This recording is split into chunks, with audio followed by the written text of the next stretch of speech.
এই দেশকে নিয়ে, এদেশের স্বাধীনতা সার্বভৌমত্ব নিয়ে যদি কোনো চক্রান্ত হয়, আমরা যেভাবে 24শে আন্দোলনে যেভাবে একত্রিত হয়ে রাস্তায় নেমেছি, আবারও যদি প্রয়োজন হয় দেশের জন্য, ইসলামের জন্য যদি রক্তের প্রয়োজন হয়, আল্লাহর জন্য ইসলামের জন্য রক্ত দিতে রাজি আছি। কে কে দুই হাত উঁচু করে আল্লাহকে দেখান।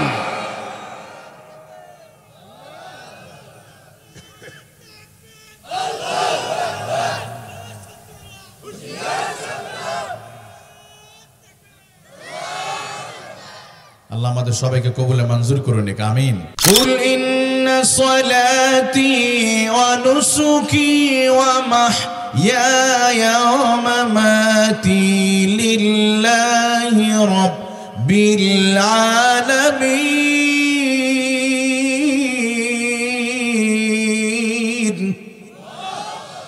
নিশ্চয় আমার জীবন, আমার মরণ, আমার সব কিছু একমাত্র শুধুমাত্র কার জন্য হবে? আরো জোরে বলেন। আজকের মাহফিলে আলোচনা শোনা এটাও আল্লাহর জন্য। আলহামদুলিল্লাহ বলেন। আমার প্রিয় ভাইয়েরা, আমার প্রিয় বন্ধুগণ, আমার তো মনে হয় আমরা দীর্ঘদিন পরে আজকে মাহফিল করছি কোনো অনুমতি ছাড়া। আচ্ছা, কোনো অনুমতি লাগছে নাকি মাহফিলের? কথা বলেন। গত 17 বছর সবচেয়ে জুলুম আর নির্যাতন শিকার হয়েছে এদেশের আলেম ওলামারা। গত 17 বছর সবচেয়ে জুলুম আর নির্যাতনের শিকার হয়েছে এই তাফসীর মাহফিলের কমিটির। কথা বলো ঠিক কিনা?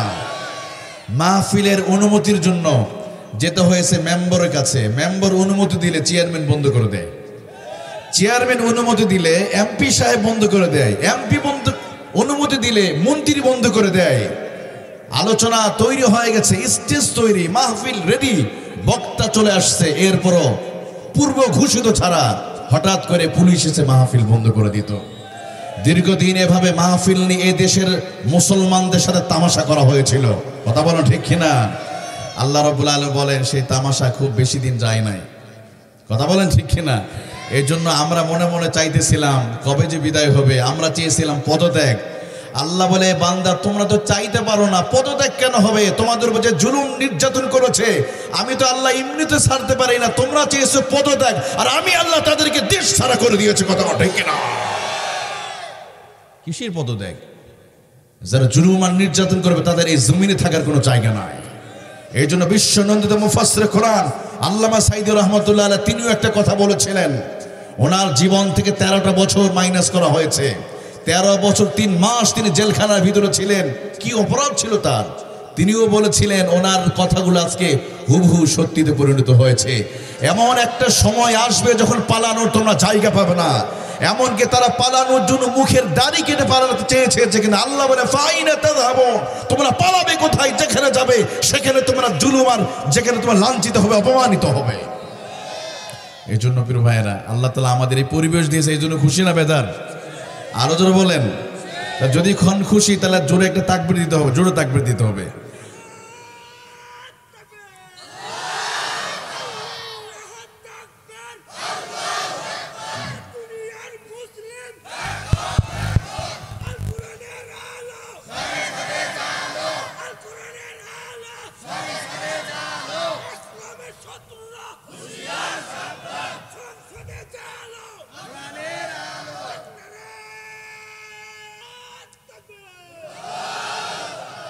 আমাদেরকে সব সময় সচেতন থাকতে হবে।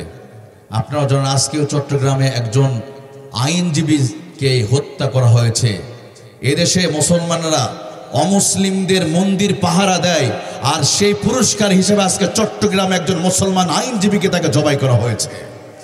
অথচ এই আইনজীবীর অপরাধ ছিল যারা নতুন নবমুসলিম হয়, এই নবমুসলিমদের পাশে তিনি দাঁড়িয়ে, ওই নবমুসলিমদের পাশে তিনি দাঁড়িয়ে তাদের মামলা মোকদ্দমা তিনি চালাতেন।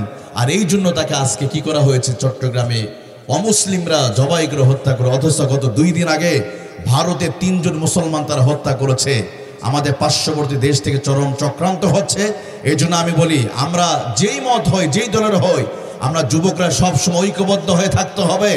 এই দেশকে নিয়ে, এদেশের স্বাধীনতা সার্বভৌমত্ব নিয়ে যদি কোনো চক্রান্ত হয়, আমরা যেভাবে 24শে আন্দোলনে যেভাবে একত্রিত হয়ে রাস্তায় নেমেছি, আবারও যদি প্রয়োজন হয় দেশের জন্য, ইসলামের জন্য যদি রক্তের প্রয়োজন হয়, আল্লাহর জন্য ইসলামের জন্য রক্ত দিতে রাজি আছি। কে কে দুই হাত উঁচু করে আল্লাহকে দেখান।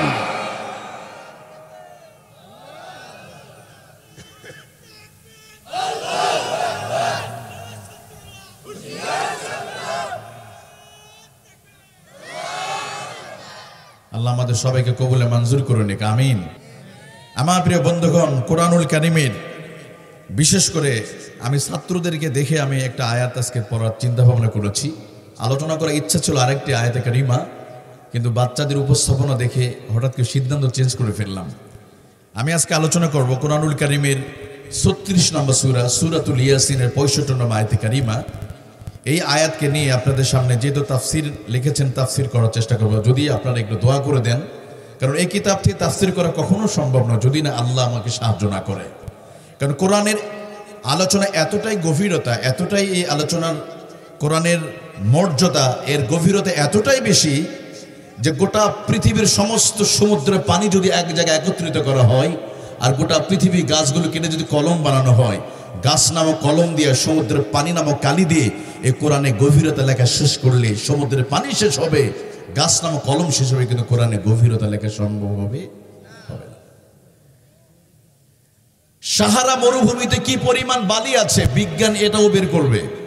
প্রশান্ত মহাসাগরে গভীরতম জায়গার নাম মারিয়ানা ট্রেঞ্চ। প্রশান্ত মহাসাগরে কি পরিমাণ পানি আছে কোন একটা দিন বিজ্ঞান এটাও বের করবে। অ্যামাজন জঙ্গলে কি পরিমাণ গাছ আছে বিজ্ঞান এটাও বের করে ফেলতে পারবে।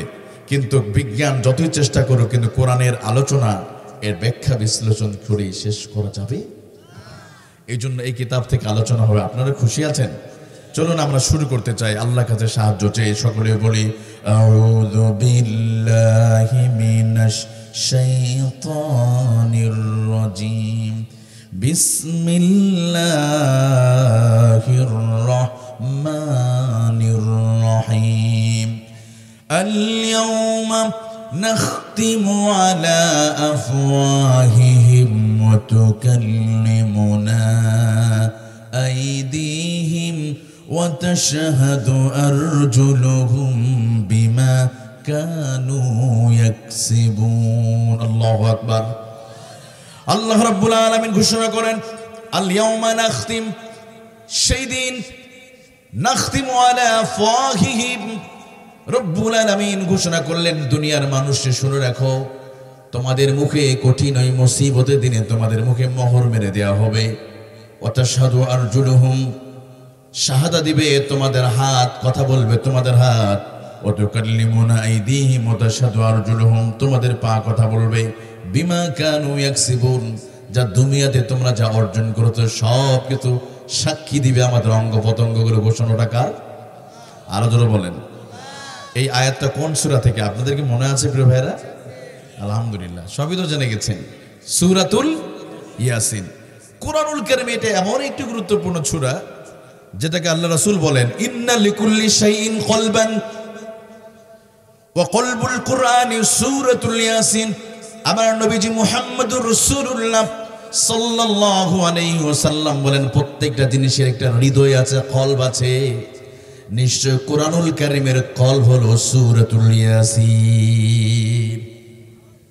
মানুষের দেহের ভিতরে একটা বস্তু আছে, ইন্না ফিল জাসাদি মুদগা, নিশ্চয় মানুষের দেহের ভিতরে একটা গোস্তের টুকরা আছে, আলা ওয়াহিয়াল কলব। এই গোস্তের টুকরা যদি পবিত্র হয়ে যায় গোটা দেহটা পবিত্র হয়ে যাবে। তবে হ্যাঁ, ওই গোস্তের টুকরাটা জীবিত রাখবার জন্য, পবিত্র রাখবার জন্য যত আল্লাহর প্রশংসা করবেন, আল্লাহ যত জিকির করবেন, তত আপনার কলবটা তত পবিত্র থেকে যাবে। সুবহানাল্লাহ।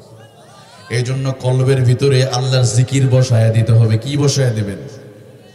কিন্তু কলবের ভিতরে আমাদেরকে গানে শোনানো হয়েছে, কলবের ভিতরে আয়না বসায়া দে মোর কলবের ভিতর, আছে না? আয়না বসাবেন না জিকির বসাবেন আপনারা? হ্যাঁ, দয়াল বাবা কবলা খাবা, আছে না? দয়াল বাবা কলা খাবা, গাছ লাগায়া খাও, আয়না বসায়া দে মোর, না আমরা এটা বলা, আমরা অন্তরে বসাবো, আল্লাহ জিকির বসায়া দেব। তো নবীজি বলছেন কোরআনের কলব হলো সূরাতুল ইয়াসিন। নবী বলেন, মান করা সূরাত ইয়াসিন মাররা ওয়াহিদা, যদি কোনো ব্যক্তি একবার যদি সূরাতুল ইয়াসিন যদি তেলাওয়াত করে, নবী মুহাম্মদুর রাসূলুল্লাহ সাল্লাল্লাহু আলাইহি ওয়াসাল্লাম বলেন, বান্দারে শুনে রাখো, একবার মাররা ওয়াহিদা, একবার যদি কেউ তেলাওয়াত করে 10 খতম কোরআনুল কারীম তেলাওয়াত করার সওয়াব আল্লাহ তাআলা আমলনামায় দিয়ে দিবেন। আমার প্রিয় ভাইয়েরা, কোন মুমূর্ষু ব্যক্তির পাশে যদি কুরআনুল কারীম তেলাওয়াত করা হয়, কুরআনুল কারীমে সূরাতুল ইয়াসিন যদি একবার তেলাওয়াত করা হয়, মুমূর্ষু ব্যক্তির মৃত্যুটা আল্লাহ তাআলা সহজ করে দিবে, কবরের সেই আযাবকে আল্লাহ সহজ করে দিবে। সুবহানাল্লাহ বলেন। এই যে ছোট ছোট বাচ্চারা, এদের দেখে আমার খুব মনে পড়ে গেল। হারে, একজন বাবা ঢাকা শহরের অনেক ধনী মানুষ, ওনার একটা ছেলেকে মাদ্রাসায় পড়িয়েছে, আর একটা ইঞ্জিনিয়ার, আর একটা ব্যারিস্টার। বাবা মুমূর্ষু অবস্থায় পড়ে আছে, ব্যারিস্টার ছেলে অনেক টাকা পয়সা, অসুস্থ বাবাকে দেখার জন্য এসেছে, অনেক টাকার মালিক, সম্পদের অভাব নাই, বাবার জন্য দামি দামি বিদেশি ফল নিয়ে হাজির হয়েছে বাবার পাশে। ইঞ্জিনিয়ার ছেলেটা অনেক টাকা পয়সা মালিক, সে এনেছে বাবার কাছে দামি দামি খাবার এনেছে। মাদ্রাসা ছাত্রটা সে কোন রকম আলেম হয়েছে, হাফেজ হয়েছে, তেমন একটা বেশি টাকার মালিক নয়। ওই ছাত্র যখন শুনেছে তার বাবা মুমূর্ষু হয়ে ঘরে পড়ে আছে,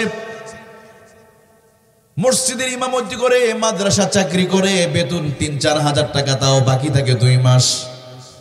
কিন্তু সে যখন শুনেছে আহারে আমার বাবা বিছনায় পড়ে আছে, আমার তো তেমন টাকা নাই, বাবাকে দামি দামি ফসল আমি ফল খাওয়াতে পারবো না, তবে হ্যাঁ আমি আমার বাবার মুমূর্ষু অবস্থায় আমার হুজুর শিখিয়েছে সূরাতুল ইয়াসিন, আমি তার পাশে গিয়ে আমি পড়তে পারবো। সুবহানাল্লাহ। আমার প্রিয় ভাইয়েরা, বাবাজিরা, ও যুবক ভাইয়েরা, মুমূর্ষু ব্যক্তির পাশে দামি দামি ফল নিয়ে গেলে কোনো লাভ হবে না। গোটা পৃথিবী দামি দামি ফল নিয়ে যদি হাজির হন কোনো লাভ হবে না, কিন্তু মুমূর্ষু ব্যক্তির পাশে যদি সূরাতুল ইয়াসিন যদি তেলাওয়াত করতে পারেন, ওই ব্যক্তির মৃত্যুর সময়ের কষ্টটা আল্লাহ তাআলা খুব সহজ করে দিবে। দেখবেন মুমূর্ষু ব্যক্তিদের মৃত্যুর সময় চেহারাটা বড় বড় হয়, চোখ বড় হয়ে যায়, চেহারা বিস্তীর হয়ে যায়, মৃত্যুর সময় অনেকে ভয় পেয়ে যায়। ওই মুমূর্ষু ব্যক্তিগুলোর পাশে বসে যদি সূরাতুল ইয়াসিন যদি তেলাওয়াত করতে পারেন, আল্লাহ তাআলা তার মৃত্যুটা সহজ করে দিবে। সুবহানাল্লাহ বলেন। এই জন্য মাদ্রাসা ছাত্র দেওয়ার দরকার আছে না নাই? আরো জোরে বলেন। একটা ছেলে হলো মাদ্রাসা দেবেন, এই ছাত্র আপনার মৃত্যুর পরে আপনার পাশে কবরের পাশে দাঁড়িয়ে আল্লাহর কাছে দোয়া করবে। সুবহানাল্লাহ বলেন। আমার প্রিয় ভাইয়েরা, সূরাতুল ইয়াসিনের আমরা তো নামটা শুধু ইয়াসিন জানি, কিন্তু আরো তাফসীরের ভিতরে একাধিক নাম রয়েছে। আর একটা নাম হলো সূরাতুল আযীমা, সূরাতুল কাদিয়া।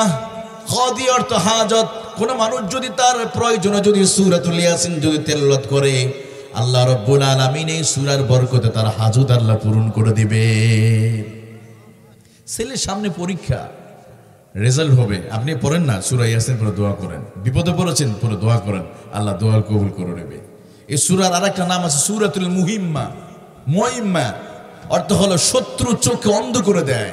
কঠিন বিপদে পড়লে সূরা ইয়াসিনের 9 নম্বর আয়াত পড়বেন, আল্লাহ বিপদ দূর করে দিবে। নবীজি মুহাম্মদ রাসূলুল্লাহ সাল্লাল্লাহু আলাইহি ওয়াসাল্লাম যখন মক্কা থেকে মদিনায় আসবেন, চতুর্দিকে কাফেররা আল্লাহ রাসূলের ঘর ঘেরাও করে ফেলেছে। নবীজি দেখতেছেন কাফেররা দাঁড়িয়ে আছে। এমন সময় বিশ্বনবী জনাবে মুহাম্মদুর রাসূলুল্লাহ সাল্লাল্লাহু আলাইহি ওয়াসাল্লাম ফাআগশাইনাহুম ফাহুম লা ইউবসিরুন। নবীজি আয়াতটা তেলাওয়াত করে এক হাতে বালি নিয়ে ফু দিলেন। ওই আয়াতের বরকতে কাফেরদের চোখে আল্লাহ রাব্বুল আলামিন বালিগুলো পৌঁছায় দিলেন। মুহূর্তের ভিতরে ওই সমস্ত মক্কার কাফেরদের কলিজায় পাড়া দিয়ে আমার নবীজি নিরাপদে মদিনায় পৌঁছে গেলেন। এই সেই সূরাতুল ইয়াসিনের এই আয়াত। এই জন্য আমাদের জীবনে বিপদে পড়েছেন, রাস্তায় শত্রুরা হামলা করতেছে, ডাকাতি করবে, আপনি পড়েন সূরা ইয়াসিনের 9 নম্বর আয়াত, আল্লাহ আপনার বিপদ আল্লাহ দূর করে দেবে। ইমাম আল কুরতুবী তাফসীরে কুরতুবীর ভিতরে তিনি এই সূরা ইয়াসিনের তাফসীরের ফজিলত লিখতে গিয়ে তিনি চমৎকার লিখেছেন তার বাস্তব ঘটনা। জালেম সরকার আল্লামা সাইয়্যিদ কুতুব রহমাতুল্লাহ ওনাকে জেলখানা বন্দী করলেন, তাফসীরে কুরতুবীর মুসান্নিফকে। হঠাৎ তিনি জেলখানাতে কোনো রকম ভাবে বের হয়ে গেলেন।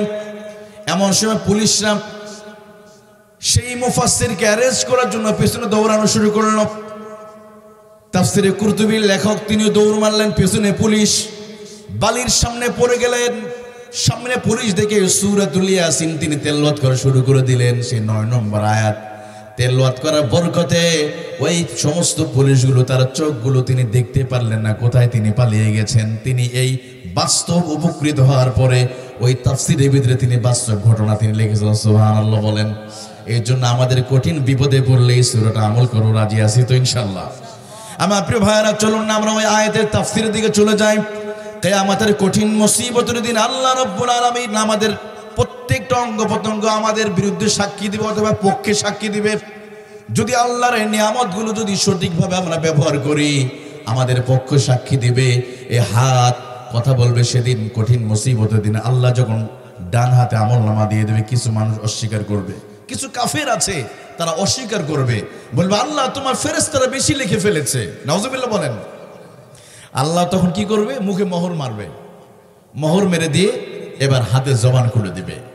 হাত কথা বলবে, আল্লাহ তোমার এই বান্দা গরিবের সেই বন্যার সময় তাদের জন্য সরকার থেকে বাজেট ছিল এত এত কিছু চাল, টিম ছিল তাদের জন্য, কিন্তু সব চুরি করে নিয়ে গেছে। হাত কি বলবে? আল্লাহর সামনে কথা বলবে। সেদিন কোনো উপায় নাই। এজন্য আল্লাহ বলেন আল-ইয়াওমা নাখতিমু আলা আফওয়াহিহিম ওয়া তুকাল্লিমুনা আইদিহিম। সেদিন হাত কথা বলবে, পা কথা বলবে। কোথায় গিয়েছে? আল্লাহর অঙ্গ প্রত্যঙ্গগুলো কিভাবে ব্যবহার করেছেন। আমার প্রিয় ভাইয়েরা দেখেন, আহারে আমাদের অঙ্গ প্রত্যঙ্গ যেগুলো আমরা খেয়ে পেরো বড় করলাম, এগুলো আমাদের বিরুদ্ধে একটা দিন সাক্ষ্য দিবে। এই চোখটা যদি ভালো কাজে ব্যবহার না করি, এই চোখ দিয়ে যদি নাটক আর সিনেমা দেখলাম কিন্তু কোরআন পড়লাম না, চোখ দিয়ে দেখে দেখে রাতের বেলা যাত্রা দেখার জন্য আমি চলে গেলাম, মুমতাজের গান শুনলাম, ফাইটা যায় গান শুনলাম, আছে না নাই? কিন্তু চোখটা দিয়ে কোরআনুল কারীম পড়লাম না, কোরআনুল তেলাওয়াত শুনলাম না, তাফসীর শুনলাম না, ঘোরাফেরা করলাম, গান শুনলাম, এমনও মানুষ আছে না নাই? সেদিন কিন্তু আল্লাহ জিজ্ঞেস করবে, বান্দারে তোমার বাড়ির পাশে মাহফিল হচ্ছিল, তুমি গানের প্যান্ডেলে ছিলে, তুমি তো আসো নাই, তুমি গান শুনেছো, টিভির সামনে বসেছিলে। আল্লাহ তখন জিজ্ঞেস করবে, তখন তুমি কোথায় ছিলে? চোখ সম্পর্কে জিজ্ঞেস করা হবে। আমি এই চোখ নামক নিয়ামত দিয়েছি, অনেক মানুষের চোখ ছিল না, তুমি কোন পথে ব্যয় করেছো? বড়ই আফসোস, আজকে এখানে যারা যুবক ভাইয়েরা আছে, অধিকাংশ যুবক, আমি এই জন্য বলছি, আমার কলিজার টুকরা যুবক ভাইয়েরা, কানটা খাড়া করে একটু শোনেন। দেখেন 24 ঘন্টার ভিতরে আমরা এই মোবাইলকে, স্মার্টফোনকে আমরা চোখের জন্য কত সময় দেই। 24 ঘন্টার ভিতরে 10 ঘন্টা আমরা মোবাইলকে দেই, ফেসবুকে সময় দেই। কিন্তু বলেন তো আমার যুবক ভাইয়েরা, 24 ঘন্টার ভিতরে আমরা কি 10টা মিনিট এই কোরআনকে দেই? 5 মিনিট, 2 মিনিটও দেই না। এমনও মানুষ আছে 1 বছরের ভিতরে কোরআনটা হাতেও নাই। অথচ 24 ঘুম থেকে উঠেই এখনো চোখ খোলে নাই, মানে না দেখে ফোনটা হাতে নিয়ে টিপতেছে, আছে না? আল্লাহ বলে, বান্দা আমি চোখ দিলাম আমার নিয়ামত দেখার জন্য, আর আমার চোখ দিয়ে তুমি খারাপ কিছু দেখো। আল্লাহ বলেন, আমি জিজ্ঞেস করব, চোখটা দিয়েছে কে?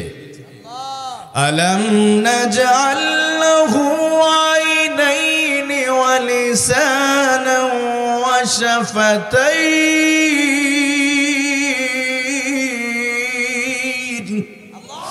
আল্লাহ রাব্বুল আলামিন বলেন, আলাম নাজআল লাহু আইনাইন, বান্দারা আমি কি তোমাদের 2টা চোখ দান করি নাই রে বান্দা?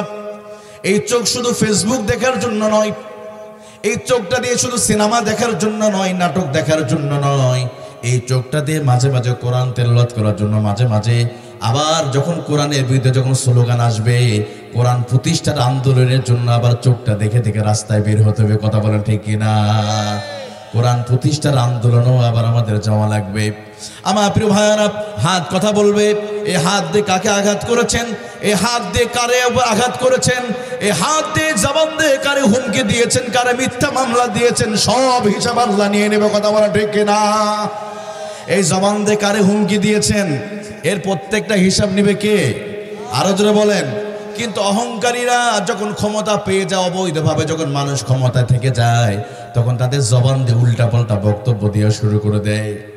এক সময় বলা হতো, আমাদের ভিশন হলো ভিশন 2021, 21 সাল পর্যন্ত আমরা ক্ষমতায় থাকবো, তাই না?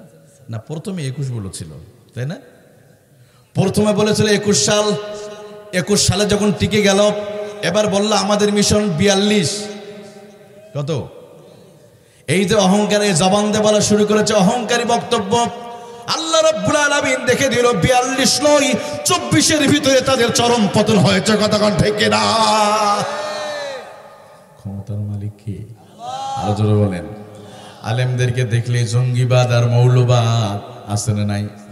টুপিওয়ালা পাঞ্জাবিওয়ালা রে বুকে বড় জ্বালা। পাঞ্জাবি দেখলেই শুধু জঙ্গিবাদ আর নাটক ছিল এক সময়। বাংলাদেশে প্রথম আলো নামক একটা পত্রিকা, এক নম্বর হলো ফেরাউন, সবচেয়ে বড় স্বৈরাচার, দীর্ঘদিন ক্ষমতায় ছিল। এই ফেরাউনকে আল্লাহ রাব্বুল আলামিন লোহিত সাগরে পানিতে ডুবিয়ে ডুবিয়ে আল্লাহ তাআলা শেষ করেছে। সুবহানাল্লাহ বলেন। আপনারাই বলেন, পানিতে ডুবে কারা? ছোটরা না বড়রা? ছোট বাচ্চারা সাঁতার জানা না বলে পানিতে ডুবে মারা যায়। বড়রা কি বেশি ডুবে? গ্রামে যদি 10 জন, যদি এই 10 বছরে যদি 2 জন যদি পানিতে ডুবে খুঁজলেন, ছোট বাচ্চারা ডুবে। আল্লাহ রাব্বুল আলামিন ফেরাউনকে বড় আযাব লাগে নাই, আসমান থেকে বড় আযাব দিয়ে ধ্বংস করে নাই, সামান্য পানিতে আল্লাহ চুবিয়ে চুবিয়ে তারা হত্যা করেছে। ফেরাউন যখন পানি খাওয়া শুরু করতে হবে, বলে আল্লাহ তোমার প্রতি ঈমান আনলাম। وجاوزنا ببني إسرائيل البحر فأتبعهم فرعون وجنوده بغيا وعدوا حتى إذا أدركه الغرق قال آمنت أنه لا إله إلا الذي آمنت به بنو إسرائيل الله أكبر। ফেরাউন যখন পানি খাওয়া শুরু করেছে, বলে আল্লাহ তোমার প্রতি ঈমান আনলাম। আমান্না হারুন ও মূসা, হারুন আর মূসা যেই রবের প্রতি ঈমান এনেছে আমি ঈমান আনলাম। আল্লাহ বলেন, ফেরাউন এখন আর তোমার দোয়া কবুল হবে না, টাইম পার হয়ে গেছে। তবে হ্যাঁ, তোমার দোয়া আমি কবুল করব, তোমার জীবিত রাখবো না, তবে তোমাকে সুখী বানায় চিরদিনের জন্য বেঁচে রাখবো। কে বলেছে? কে? ফালইয়াউমা নুনাজ্জিকা বিবাদানিকা লিতাকুনা লিমান খালফাকা আয়া ওয়া ইন্না কাসীরাম মিনান নাসি আন আয়াতিনা লাগাফিলুন।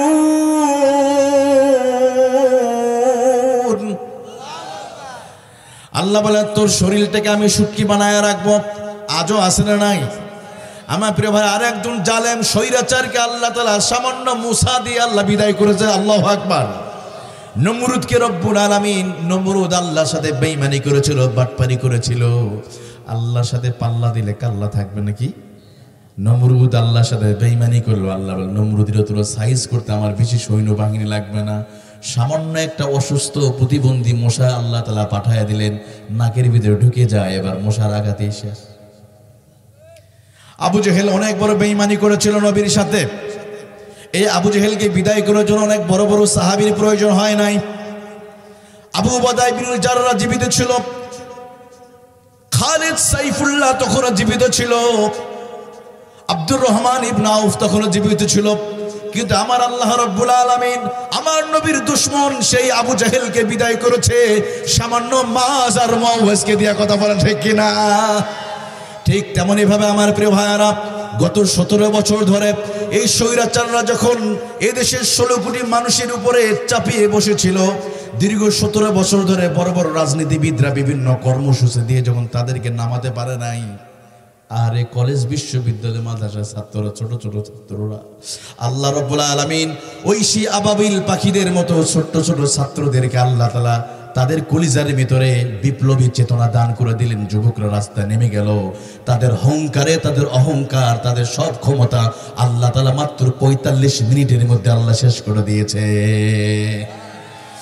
মাকারু মাকারাল্লাহু ওয়াল্লাহু খায়রুল মাকিরিন।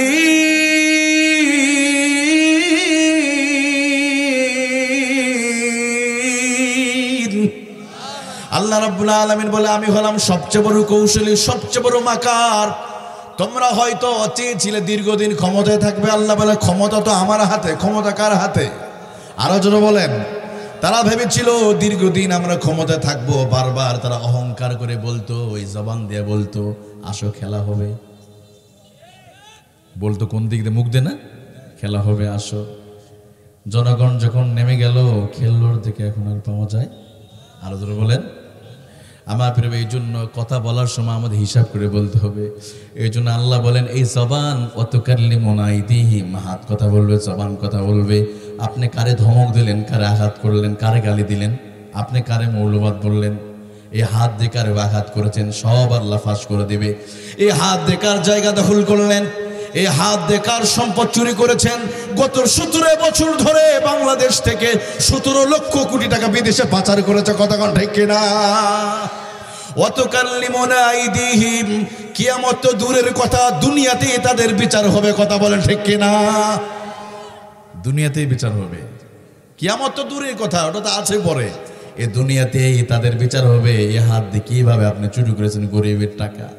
তবে আমার প্রিয় ভাইয়েরা, গত 52 বছর ধরে আমরা এই চুরি কিন্তু বন্ধ করতে পারি নাই, পেরেছি।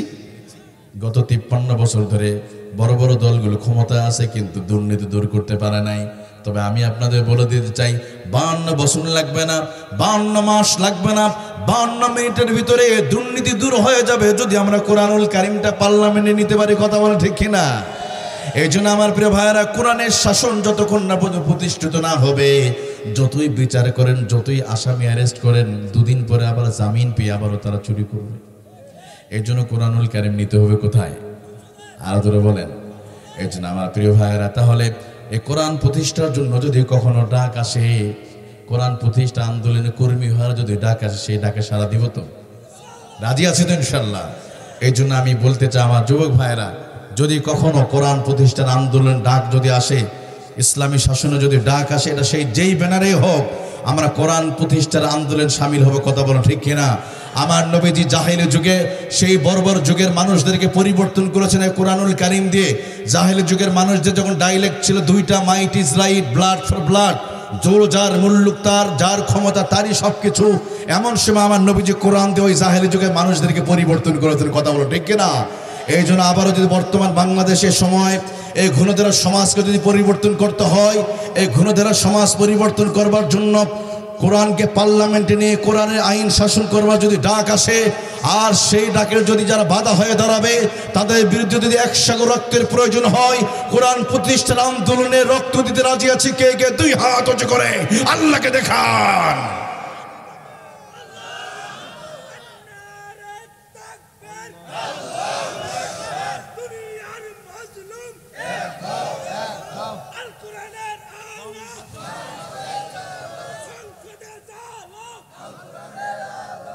আল্লাহ আমাদের সবাইকে কবুল করুন, আমিন।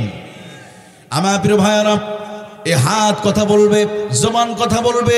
কোন জায়গায় হাত দিয়েছি, এই হাত দিয়ে অবৈধ জায়গা যদি স্পর্শ করি, এই হাত দিয়ে যদি কাউরে ধরি, এমনকি এই হাত দিয়ে আপনি আপনার বান্ধবীকে নিয়ে পার্কে গেলেন, আসতে না নাই গাইবান্ধায়, গাইবান্ধা তো পার্ক নাই, এদিকে নাই, নিষেধাজ্ঞা।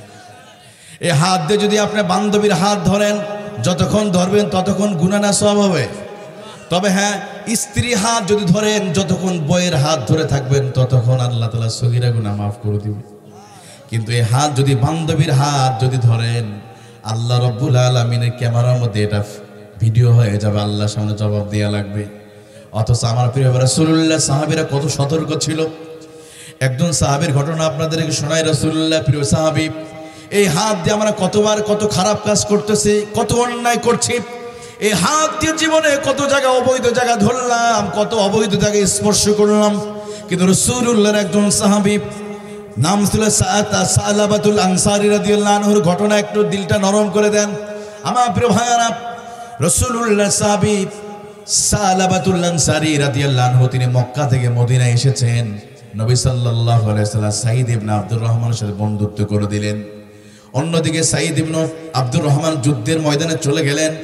তার বন্ধুকে, তার স্ত্রীর আমানত, সন্তানের আমানত হিসাবে সালাবাতুল আনসারী রাদিয়াল্লাহু আনহুকে তার ঘরের দায়িত্ব দিয়ে গেল। সুবহানাল্লাহ বলেন। সালাবাতুল আনসারীকে তার ঘরের সমস্ত আমানতের দায়িত্ব দিয়ে গেলেন, যে সালাবা, আমি তো যুদ্ধের ময়দানে যাচ্ছি, তুমি আমার সন্তান, আমার বিবিকে তুমি দেখবে। সুবহানাল্লাহ বলেন। বিশাল বড় আমানতের দায়িত্ব দিয়ে গেলেন। এদিকে সাঈদ ইবনে আব্দুর রহমান যুদ্ধের ময়দানে চলে গেছে, কিন্তু সালাবাতুল আনসারী রাদিয়াল্লাহু আনহুর অন্তরে হঠাৎ করে শয়তান এসে ওয়াসওয়াসা দিল।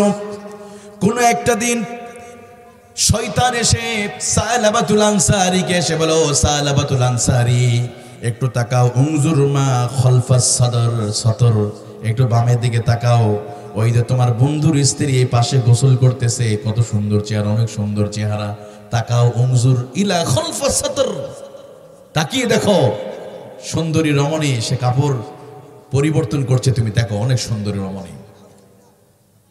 শয়তান এসে ওয়াসওয়াসা দিল, তুমি তাকাও ওই দিকে। রাসূলুল্লাহর প্রিয় সাহাবী সালাবাতুল আনসারী সামান্য সময় তিনি শয়তানের প্রচনা পড়ে গেলেন। সালাবাতুল আনসারী তিনি তাকে দেখলেন, ফারা ইমরাতুন আখি ওয়া ক্বালাত ইমরাতুন জামিলাতুন, হ্যাঁ তাকিয়ে অনেক সুন্দরী রমণী। সাইদ ইবনে আব্দুর রহমানের স্ত্রী ছিল, অনেক সুন্দরী, সুন্দর চেহারা ছিল। এবার সালাবাতুল আনসারী চোখ যখন চলে গেল, অন্তরের মধ্যে ওয়াসওয়াসা তৈরি হয়ে গেছে। এবার ওই তার বন্ধুর স্ত্রী হাতে কেবল তিনি সামান্য একটু স্পর্শ করেছেন। এমন সময় সালাবাতুল আনসারীকে উদ্দেশ্য করে সাইদ ইবনে আব্দুর রহমান বলা শুরু করলো, ও রাসূলুল্লাহ সাহাবী, আমার স্বামী তোমাকে রেখে গেছে আমানত হিসাবে, তুমি আমার শরীর স্পর্শ করেছো, ইত্তাকিল্লাহ ইত্তাকিল্লাহ, আল্লাহকে ভয় করো, তুমি আল্লাহকে ভয় করো। আমার স্বামীকে তো তোমার কাছে আমানত হিসাবে রেখে গেছে, তুমি আমার শরীর স্পর্শ করলে। এবার সালাবাতুল আনসারী রাদিয়াল্লাহু আনহু তিনি ভুল বুঝতে পারলেন, সঙ্গে সঙ্গে হাতটা সরিয়ে নিলেন।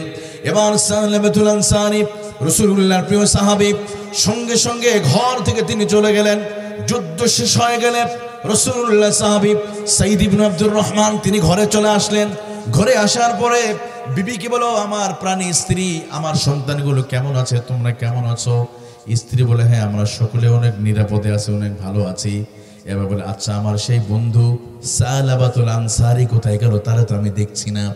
এবার স্ত্রী বলে, প্রাণের স্বামী, তোমার বন্ধু কোথায় গেছে আমি জানি না, তবে সে সামান্য একটু গুনাহ করার চেষ্টা করেছিল, কিন্তু সে গুনাহ থেকে আল্লাহ থেকে রক্ষা করেছে।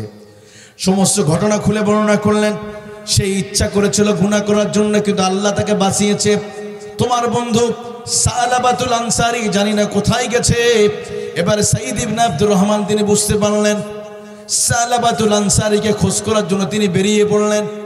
এমন সময় তিনি দেখলেন সালাবাতুল আনসারী রাদিয়াল্লাহু আনহু খলিফাতুল্লাহিল মুসলিমিন, মুসলমানদের অন্যতম খলিফা ছিল আবু বকর রাদিয়াল্লাহু আনহু। বলল, ও আবু বকর, আমি তো ভুল করেছি, শয়তানের প্রচলনায় পড়ে আমার বন্ধু সাইদ ইবনে আব্দুর রহমানের স্ত্রী শরীরে আমি ভুল করে আমি হাত দিয়েছি, তবে সঙ্গে সঙ্গে হাত আমি ফিরিয়ে নিয়েছি।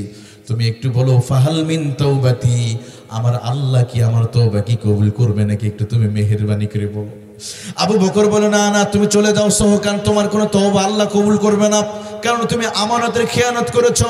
বন্ধু তোমাকে বিশ্বাস করে স্ত্রী তোমার আমানত রেখে গেছে, আমানতের সাথে তুমি বেঈমানি করেছো, আল্লাহ তোমারে মাফ করবে না। সালাবাতুল আনসারী এবার তিনি আরো ভয় পেয়ে গেলেন, চলে গেলেন ওমর ইবনে খাত্তাব রাদিয়াল্লাহু আনহুর কাছে। ওমরের কাছে গিয়ে বলে, ও রাসূলুল্লাহর প্রিয় সাহাবী ওমর ইবনে খাত্তাব, আমি তো বড় ভুল করেছি, নফসের সাথে জুলুম করেছি। ওমর তুমি মেহেরবানি করে বলো, আমি তো ভুল করেছি, ফাহাল মিন তাওবাতি, আল্লাহ কি আমার তওবা কবুল করবে? ওমর একটু বলে দাও। ওমর বলে, না না তোমার কোনো তওবা কবুল হবে না। সালাবাতুল আনসারী চলে গেল ওসমানের কাছে। ওসমান রাদিয়াল্লাহু আনহু বললেন, না না তোমার তওবা কবুল হবে না। চলে গেলেন আলীর কাছে। চারজন সাহাবী, চারজন জলিলুল কদর সাহাবী সালাবাতুল আনসারীকে তিনি বের করে দিলেন, তোমার তওবা কবুল হবে না। এমন সময় নবীজি তাবুকের যুদ্ধ শেষ করে ফিরে আসলেন। এবারে সালাবাতুল আনসারী একটু খেয়াল করে, সামান্য হাত স্পর্শ হয়েছে। আমার প্রিয় ভাই, আমি বলছিলাম ওই ঘটনা, আমরা এই হাত দিয়ে কত অন্যায় করি, কত পাপ করেছি, কত মেয়ের শরীরে হাত দিলাম, কিন্তু সালাবাতুল আনসারী শুধু সামান্য সময় হাত দিয়েছিল। এই জন্য দেখেন তার অনুশোচনাটা কেমন। চারজন সাহাবীদের কাছে যাওয়ার পরে চারজন সাহাবী ফিরিয়ে দিলেন, না তোমার তওবা আল্লাহ কবুল করবে না। এবার সালাবাতুল আনসারী তিনি চলে গেলেন রাসূলুল্লাহর দরবারে। বিশ্বনবীর সামনে গিয়ে বলে, ইয়া রাসূলুল্লাহ, ইয়া হাবিবাল্লাহ, ওগো নবীজি আমি বড় ভুল করেছি, প্রিয় নবীজি আপনি একটু মেহেরবানি করে বলেন, আল্লাহ কি আমার তওবা কবুল করবে? নবী বলেন, ও সালাবা কি হয়েছে, তুমি একটু মেহেরবানি করে বলো। এবারে সালাবা বলে, ওগো নবীজি সাইদ ইবনে আব্দুর রহমান তার বিবি আমানত হিসাবে রেখে গিয়েছিল ঘর দেখাশোনা করার জন্য, বাজার করার জন্য, কিন্তু শয়তান আমাকে প্ররোচনা করেছিল, আমি সামান্য সময় তার শরীরে স্পর্শ করেছিলাম, সঙ্গে সঙ্গে হাত ফিরিয়ে নিয়েছি। ওগো নবীজি, আমার বড় ভয় হয়, একটু মেহেরবানি করে বলেন না আল্লাহ তাআলা কি আমার তওবা কবুল করবে? নবীজি বললেন, না না, তোমার তওবা আল্লাহ কবুল করবে না। সালাবাতুল আনসারী আরো ভয় পেয়ে গেলেন। এবার প্রচন্ড ভয় পেয়ে তিনি চলে গেলেন সেই পাহাড়ি এলাকায়। নবী তখন ফিরিয়ে দিয়েছে, আমার তো আর কোনো বাঁচার উপায় নাই। সালাবাতুল আনসারী রাদিয়াল্লাহু আনহু এবার চলে যাচ্ছে। একদিকে জলিলুল কদর সাহাবীরা বলছেন, না তোমার কোনো তওবা কবুল হবে না। তিনি ঘরে চলে যাচ্ছেন, ঘরতে ফিরে যাবে, এমন সময় তার মেয়ে ছিল খানসামা। মেয়ের কাছে গিয়ে বলো, ওগো মা, আমি তো বড় অপরাধী, ও মা, জানি না তোমার সাথে হয়তো আর কোনোদিন দেখা নাও হতে পারে, মা তুমি মেহেরবানি করে আমার দুই হাতে তুমি একটু বিড়ি পুড়িয়ে দাও। এবার সালাবাতুল আনসার নিজেই আসামি হয়ে নিজের সন্তান খানসামা নাম ছিল, খানসামার কাছে গিয়ে বলে, খানসামা রে, তুমি আমার হাতে বেরিটা পরিয়ে দাও। এবার হাতে বেরি পরে নিয়ে শেষবারের মতো নবীর কাছে তিনি আবারও গেলেন, ইয়া রাসূলুল্লাহ, ইয়া হাবিবাল্লাহ, একটু মেহেরবানি করে বলেন আল্লাহ কি আমার তওবা কবুল করুন। নবী বললেন, না, তোমার তওবা কবুল হবে না। এবার সালাবাতুল আনসারী রাসূলুল্লাহর প্রিয় সাহাবী, যুবক ওই সাহাবী, সামান্য হাত স্পর্শ হয়েছে, এই জন্য তিনি যখন দেখলেন নবীজি ফিরিয়ে দিয়েছে, এবার তিনি লোকালয় ছেড়ে তিনি চলে গেলেন পাহাড়িয়া ময়দানে, জনমানবহীন এলাকা, যে এলাকায় কোনো মানুষ নাই, কোনো মানুষ বসবাস করে না, ওই পাহাড়িয়া এলাকায় তিনি চলে গিয়ে ওই গাছের পাদদেশে বসে তিনি আল্লাহর জমিনে পড়ে তিনি তওবা করে, আল্লাহ আমি বড় ভুল করেছি, আল্লাহ তোমার বড় বড় সাহাবীরা আমাকে ফিরিয়ে দিয়েছে, আমি জানি আমি বড় অপরাধী, জাহান্নাম ছাড়া আমার কোনো উপায় নাই, আল্লাহ তুমি আমাকে মাফ করে দাও। এভাবে তিনি বারবার আল্লাহকে বলে, ওয়া আনতা ইয়া রাব্বি, বারবার বলে রব্বুল আলামিন তুমি আমার রব, ওয়া আনা তাওয়াব, আল্লাহ তুমি তওবা কবুলকারী, তুমি বান্দার তওবা কবুল করে নাও, আল্লাহ আমি তো বড় অপরাধী। এই কথা বলে আর তিনি বারবার সিজদায় পড়ে থাকে, খাবার বন্ধ করে দিয়েছে, চেহারা শুকিয়ে একদম জীর্ণ শরীর হয়ে গেছে। এভাবে তিনি চলে যাচ্ছে। এমন সময় আল্লাহ রাব্বুল আলামিন সূরাতুল মাইদার 29 নম্বর আয়াতে কারিমা নাযিল করে দিয়ে জিবরিলকে পাঠিয়ে দেয়া হলো, জিবরিল চা আমার নবীকে তুই বলে দে এই মুহূর্তে, ফামান তাবা মিন বাদি যুলমিহি ওয়া আসলাহা, আল্লাহ কোরআন আয়াত নাযিল করলেন, ওগো নবীজি, আমার কোন বান্দা যদি খালেসভাবে যদি তওবা করে, যদি ফিরে আসে, আবার ভাঙ্গা সম্পর্ক যদি জোড়া লাগাতে চায়, আমি অবশ্য আমি আমার বান্দার গুনাহগুলো আমি মাফ করে দে। ফামান তাবা ওয়া আসলাহা, সে ফিরে আসতে চায়, আবার আমার ভাঙ্গা সম্পর্ক জোড়া লাগাতে চায়, অতএব আমি আমার বান্দার গুনাহ মাফ করে দিলাম। সুবহানাল্লাহ বলেন। যখন জিবরিল আলাইহিস সালাতু ওয়াস সালামকে আল্লাহ তাআলা পাঠিয়েছে, একটু দিলটা নরম করে দেন আমার প্রিয় ভাইয়ারা। অনেক বড় পাপ করেছে তা নয়, জিনাও করে নাই, দীর্ঘদিন ধরে প্রেম করে নাই, শুধুমাত্র হাতে সামান্য একটু স্পর্শ হয়েছে, আবার হাত তিনি ফিরিয়ে নিয়েছেন। এই জন্য দেখেন তার কত অনুশোচনা, কত সুন্দর তাওবা। তিনি পাহাড়ে পড়ে আছেন, খাবার বন্ধ করে দিয়েছে, পরিবার থেকে বিদায় নিয়ে চলে গেছে। এভাবে যদি আমার জীবন চলে যাক, আমি আর মানুষের আমি আর চেহারা দেখাবো না। এবার আল্লাহ যখন আয়াত নাজিল করে দিলেন, সালাবাতুল আনসারী রাদিয়াল্লাহু আনহুর পক্ষে যখন কোরআন আয়াত নাজিল হয়ে গেছে, এবার নবীজি সঙ্গে সঙ্গে চিৎকার মেরে বলল, আমার সাহাবীরা, আহারে আমার সালাবা হয়তো অনেক কষ্ট পেয়েছে, আমার সালাবা কারো কাছে আশা না পেয়ে, সালাবা প্রচন্ড কষ্ট পেয়ে হয়তো কোথাও মনে চলে গিয়েছে, জানি না সে নিজেকে শেষ করে দিলে কিনা। যাও এই মুহূর্তে চলে যাও, আমার সালাবাকে তোমরা খুঁজে বের করে। সুবহানাল্লাহ বলেন। আমার নবীজি বয়োবৃদ্ধ সাহাবী সালমান ফারসি রাদিয়াল্লাহু আনহুকে, অন্যদিকে আসাদুল্লাহিল গালিব হযরত আলী রাদিয়াল্লাহু আনহুকে পাঠিয়ে দেয়া হলো, আলী যা আমার ওই সাহাবী, জানি না সালাবাতুল আনসারী কোথায় মনে কান্না করতেছে মনে হয়, যাও এই মুহূর্তে সালাবাকে সুসংবাদ দিয়ে দাও, আমার আল্লাহ রাব্বুল আলামিন তাকে নিরাশ করে নাই, আল্লাহ তার গুনাহ মাফ করে দিয়েছে, তার তওবা আল্লাহ তাআলা কবুলের মঞ্জুর করে নিয়েছে। আমার প্রিয় ভাইরা, এদিকে রাসূলুল্লাহর প্রিয় সাহাবী বয়োবৃদ্ধ সাহাবী সালমান ফারসি রাদিয়াল্লাহু আনহু আর হযরত আলী রাদিয়াল্লাহু আনহু উভয়ে বের হয়ে গেলেন সালাবাতুল আনসারীকে খোঁজ করার জন্য। পাহাড়িয়া ময়দানে তন্ন তন্ন করে খোঁজার পরে কোথাও পাওয়া যায় না। এমন সময় এক রাখালের সাথে সাক্ষাৎ হয়ে গেল। বলা হলো, ও রাখাল, রাসূলুল্লাহর একজন প্রিয় সাহাবী সালাবাতুল আনসারী মদিনা থেকে হারিয়ে গিয়েছে, আমরা খুঁজে পাচ্ছি না। সে মনে বড় ব্যথা নিয়ে কষ্ট নিয়ে সে চলে এসেছে, কোথায় যেন আছে, পরিবার থেকে আলাদা হয়ে গেছে, আমাদের থেকে আলাদা হয়ে গেছে, জানি না সে সালাবা কোথায়। সালাবার পক্ষে আল্লাহ কোরআনে আয়াত নাজিল করেছে, আল্লাহ তাআলা তওবা কবুল করছে। তুমি জানো নি আমার সেই সালাবা কোথায় আছে? এবার রাখাল বলে, ও রাসূলুল্লাহর সাহাবী, আমি চিনি না, তবে হ্যাঁ একটা পাগল প্রতিদিন মাগরিবের পরে দেখতাম এই গাছের নিচে পড়ে থেকে জমিনে সেজদা দিয়ে কি জানি বিড়বিড় করে বলে। সে বারবার বলে আনতা ইয়া রাব্বি ওয়া আনা তাওয়াবুর রহিম, বারবার এই শব্দগুলো পড়ে আর সেজদায় পড়ে থাকে। আমার তো মনে হয় ওই মানুষটা হতে পারে। তবে তোমরা আজকে অপেক্ষা করো, মাগরিবের পরে তিনি আবার চলে আসবেন, আবার দোয়া করবে, এইটাই হতে মনে হয় সালাবা হতে পারে। আমার প্রিয় ভাইয়ারা, সালাবাতুল আনসারীর জন্য অপেক্ষা করছে হযরত আলী, অন্যদিকে সালমান ফারসি রাদিয়াল্লাহু আনহু। সন্ধ্যা ঘনিয়ে আসলো, পশ্চিম আকাশে সূর্য ডুবার ভাগ। এমন সময় সালাবাতুল আনসারী রাদিয়াল্লাহু আনহু চলে আসলেন। শরীরটা শুকে গিয়েছে, শরীরের কোথাও মাংস নাই, অনেক দুর্বল হয়ে গেছে, অলরেডি খানা পিনা তিনি বন্ধ করে দিয়েছে। এসে দেখে তিনি সেজদায় পড়ে গেছে।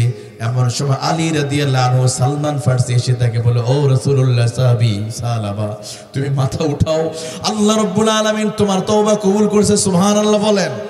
সালাবা, তুমি মাথা উঠাও, আর জমিনে মাথা লাগাতে হবে না, তোমার পক্ষে স্বয়ং আল্লাহ কোরআন আয়াত নাজিল করেছে, তুমি মাথা উঠাও, আর জমিনে তোমাকে সেজদা দিতে হবে না। সালাবাকে হাঁটতে পারছে না, দুজনে ধরে নবীর সামনে হাজির করছে, সুবহানাল্লাহ, নবীর দরবারে। এমন সময় মাগরিবের ওয়াক্ত চলছিল, নবীজি মুহাম্মদুর রাসূলুল্লাহ সাল্লাল্লাহু আলাইহি ওয়াসাল্লাম নামাজে দাঁড়িয়ে গেছে ইতিমধ্যেই। বিশ্ব নবী নামাজের মধ্যে সূরাতুত তাকাসুর তেলাওয়াত করছে, সুবহানাল্লাহ বলেন, সূরা তাকাসুর। আর সাহাবা চলে আসছে, এখনো দেখা হয় নাই, নামাজে দাঁড়িয়ে গেছে, সময় হয়ে গেছে। নবীজি নামাজের মধ্যে পড়ছেন, আলহাকুমুত তাকাসুর হাত্তা যুরতুমুল মাকাবির।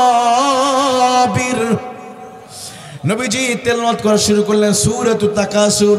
এবার সূরাতুত তাকাসুর যখনই তিনি তেলাওয়াত করা শুরু করেছে, অন্যদিকে সালাবাতুল আনসারী নবীর পবিত্র জবানে এই আয়াত শোনার সাথে সাথে চিৎকার মেরে তিনি জমিনে পড়ে গেলেন। এমন ভাবে পড়ে গিয়েছে তিনি দুনিয়াতে সঙ্গে সঙ্গে বিদায় হয়ে গেছে।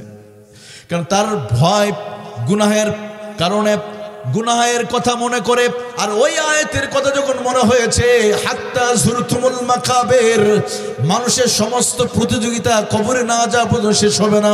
কবরের যত লালসা আছে সবগুলো কবরের মাটির সাথে তার লালসারও দাফন হয়ে যাবে। এই কথা বলার সাথে সাথে তিনি জমিনে পড়ে গিয়েছে। রাসূলুল্লাহর সাহাবী তার কানের পাশে কান দিয়ে দেখে না, সে দুনিয়াতে নাই, কোনো নিঃশ্বাস নিচ্ছে না, দুনিয়াতে বিদায় হয়ে গেছে।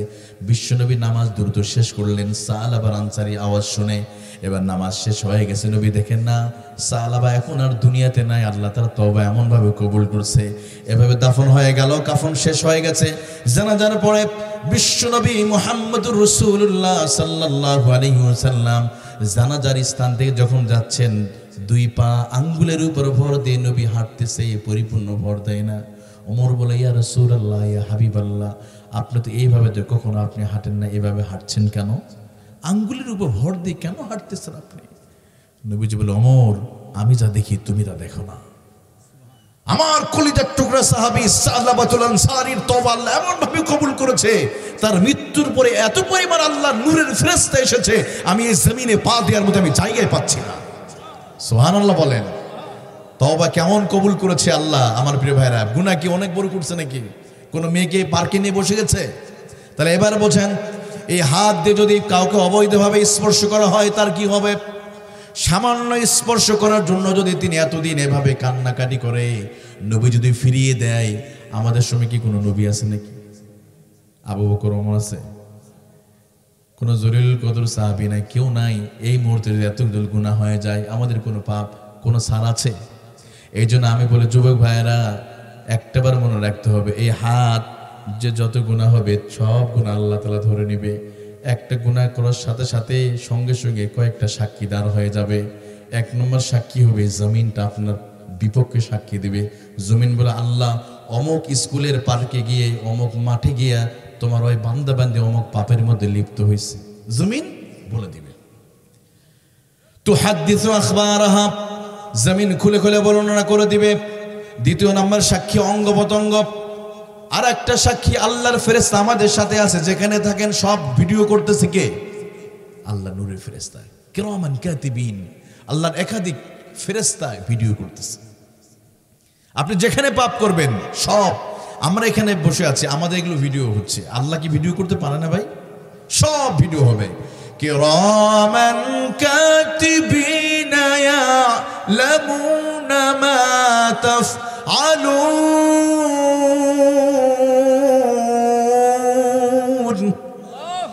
আল্লাহ রাব্বুল আলামিন বলেন আমার একাধিক ফেরেশতা, কিরামান কাতিবিন, দুইজন নয়, যদি দুইজন হতো তাহলে কাতিবাইনি হতো।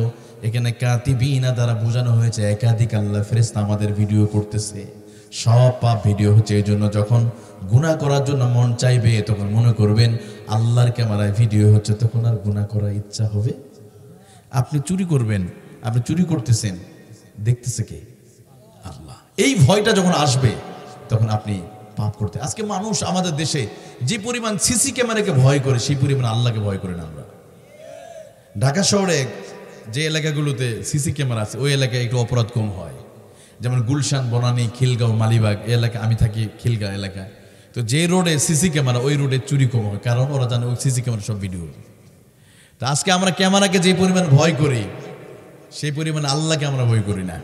যদি আল্লাহকে ভয় করতাম তাহলে আমাদের সমাজে অপরাধ বন্ধ হয়ে যেত। এই জবান দিয়ে আমরা যে পাপ করছি, এদের নবীজি বলছেন তোমরা দুইটা জিনিসে গ্যারান্টি দাও, মা বাইনা লিহইয়াইহি ওয়া মা বাইনা রিজলাইহি, তোমরা জবানের নিশ্চয়তা দাও, আমি জান্নাতটা তোমাদের জন্য লিখে দেব। সুবহানাল্লাহ বলেন।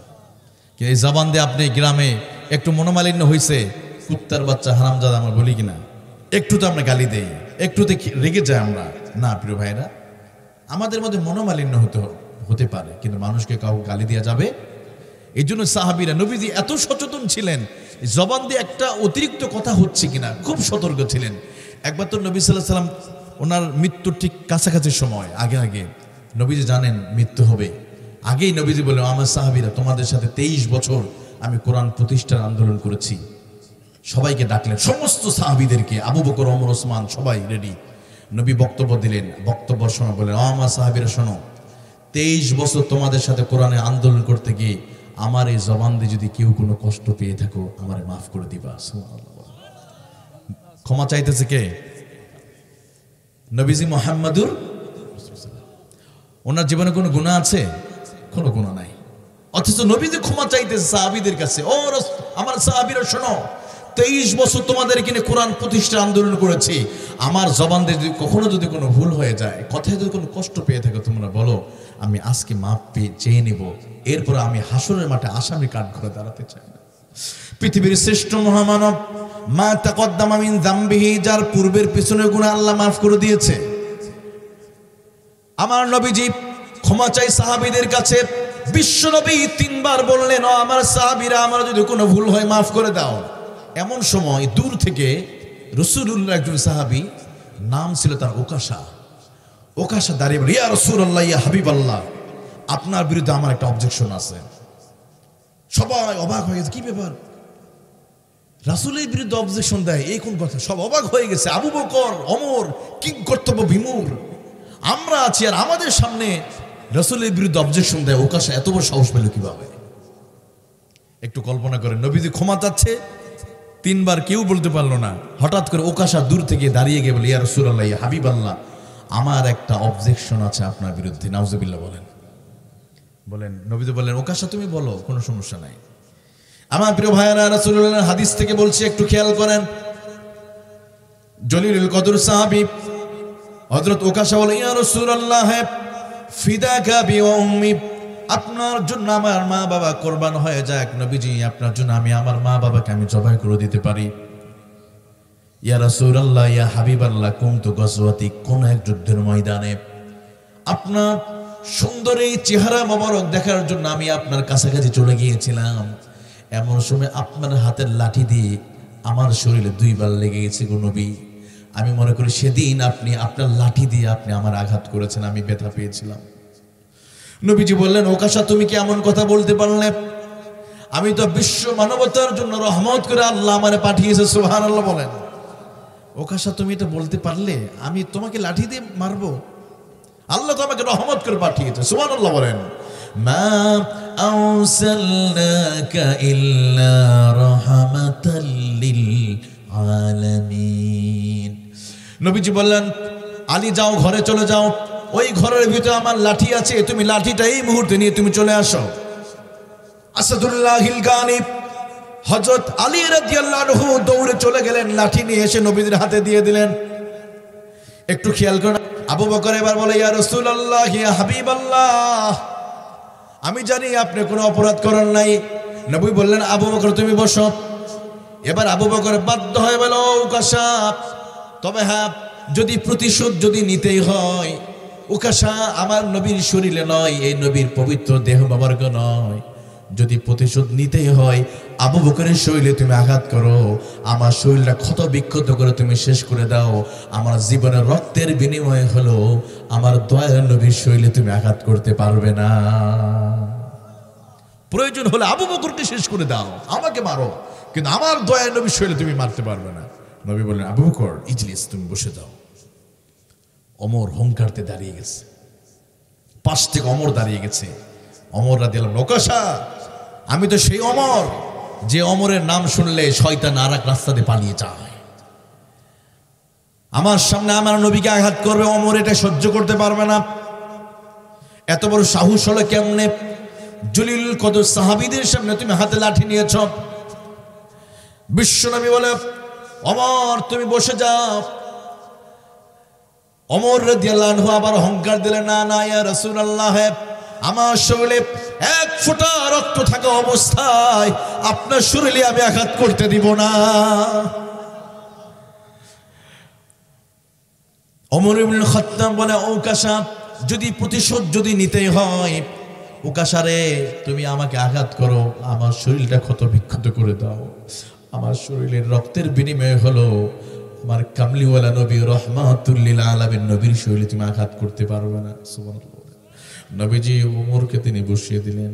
দূর থেকে ওসমান দাঁড়িয়ে গেছে। নবীজি বলে, ওসমান তুমি বসে যাও। পাশ থেকে আলী দাঁড়িয়ে গেছে। আলী অহংকার দিয়ে বলল, ওকাশা, আমি আলীর সামনে আমার কলিজার টুকরা নবী, নবীকে আঘাত করা হবে, আমি আলী এটা সহ্য করতে পারি না, আমি কখনো এটা সহ্য করতে পারি না। যদি প্রতিশোধ যদি নিতে হয় রে ওকাশা, তুমি প্রতিশোধটা আমার শরীরে নাও, এরপরও আমার কামলিওয়ালা নবী রহমাতুল লিল আলামিনের শরীরে তুমি আঘাত করার তোমার সাহস আমি দিতে পারি না। আল্লাহু আকবার বলেন। নবীকে অনেক বড় পাপ করে ফেলেছে, অনেক বড় আঘাত করছে নাকি? নয়। আমার প্রিয় ভাইয়েরা, অন্যদিকে ইমাম হাসান হোসেন তারাও দাঁড়িয়ে গেছে। ও চাচা যান, আমাদের শরীরে আমার রক্ত, খাতুনের জান্নাত ফাতেমাতুজ জাহরার রক্ত একই রক্ত, বিশ্বনবীর রক্ত খাতুনের জান্নাতের একই রক্ত, অতএব প্রতিশোধ যদি নিতে হয়, চাচা যান হাসান হোসেনকে মেরে শেষ করে দাও, আমাদের রক্তের বিনিময়ে হলো আমার নানা জানের শরীরে তুমি আঘাত করবে না। নবীজি নাতিদেরকে তিনি বসিয়ে দিলেন। এবার ওকাশা দূর থেকে বলে, নবীজি এখনো আমি আঘাত করব না, প্রতিশোধ নিতে চাই না, যতক্ষণ না পর্যন্ত আপনি আপনার শরীর থেকে আপনার পোশাকটা না খুলে ফেলবেন। আরো ভয়ঙ্কর কথা, না না আমি প্রতিশোধ নিব না, যেদিন আপনি আমার শরীর লাঠি দিয়ে আঘাত করেছিলেন সেদিন আমার শরীরে কোনো পোশাক ছিল না, আমি এইভাবে প্রতিশোধ নিব না, কারণ আপনি যখন মেরেছিলেন তখন আমার শরীরে কোনো জামা কাপড় ছিল না, অতএব আপনার শরীর দিয়ে জামাটা খুলে ফেলবেন, এরপর আমি প্রতিশোধ নিব। সাহাবীরা আরো উদ্বিগ্ন হয়ে গেল, এত বড় সাহস ওকাশার, আবার প্রতিশোধ নেবে, জামাও খুলতে হবে, কত বড় সাহস। আমার প্রিয় ভাইরা, নবী সাল্লাল্লাহু আলাইহি সাল্লাম বলে, ওকাশা তুমি প্রতিশোধ নাও। নবীজি জামা খুলে ফেলেন, সুবহানাল্লাহ। নবী সাল্লাল্লাহু আলাইহি সাল্লামের সুন্দর দেহ মোবারক খুলে ফেলে। আচ্ছা, রাসূলুল্লাহ সাল্লাল্লাহু আলাইহি সাল্লামের চেহারা কি সাধারণ মানুষের মতো ছিল? আহা, যে রাসূলুল্লাহ চেহারার দিকে তাকালেও চোখের গুনাহ মাফ হয়ে যায়, এত সুন্দর ছিল। রাআইতু ফি হুল্লাতিন হুমারা, রাসূলুল্লাহ সাহাবী বলছেন যে কোন একদিন রাসূলের চেহারার দিকে তাকালাম, উনজুর ইলাইহি ওয়া ইলাল কামার, একবার চন্দ্রের দিকে তাকায়, একবার চেহারার দিকে, রাসূলুল্লাহ চেহারার দিকে তাকায়। হযরত সামুরা বলছেন, আমি রাসূলের চেহারার দিকে তাকাচ্ছি, চন্দ্রের দিকে তাকায়, আমার কেন জানি মনে হলো আনজুরু ইলাইহি ওয়া ইলাল কামার, আমার রাসূলুল্লাহ চেহারা ওই চন্দ্রের চাইতে শতগুণ সুন্দর আল্লাহ বানিয়েছে। সুবহানাল্লাহ। সে সুন্দর চেহারা যখন বের করে ফেলেছে, ওকাশা দূর থেকে লাঠি ফেলে দিয়ে নবী সাল্লাল্লাহু আলাইহি সাল্লামকে দুই হাত দিয়ে জড়িয়ে ধরে চুমা খেতে লাগলেন, বলে ইয়া রাসূলুল্লাহ, ইয়া হাবিবাল্লাহ, আপনি আমাকে মাফ করবেন। নবীজি, আসলে আপনি কখনো আঘাত করতে পারেন না। আমার বড় মনের স্বপ্ন ছিল, আমার বড় ইচ্ছা ছিল আপনার এই সুন্দর দেহ মোবারকটা দেখবো, একটা দিন আমি চুমু খাবো, এইটা আমার বড় ইচ্ছা ছিল গো নবী। এই জন্য আমি আপনার সাথে অভিনয় করেছি। আসলে আপনি কোনো মানুষের কোনো ক্ষতি করতে পারেন না, আপনি মানুষের আঘাত করতে পারেন না। সুবহানাল্লাহ বলেন। আমার প্রিয় ভাই, একটু খেয়াল করে, আমার নবী কিন্তু ভুল করে নাই, এরপরও তিনি শাস্তি পাওয়ার জন্য তিনি তৈরি হয়ে আছেন। আর আমরা সমাজে অপরাধ করার পরও আমরা অনেক সময় ভান ধরে থাকি, আবার ইচ্ছা করে আমরা অন্যায় করি, মানুষে আঘাত করি।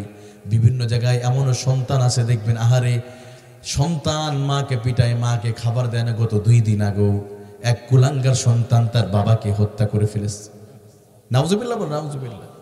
2 দিনও হয় নাই, গতকালকের নিউজ। আমরা কোথায় বসবাস করছি? সন্তান বাবাকে জবাই করছে। কোথায়?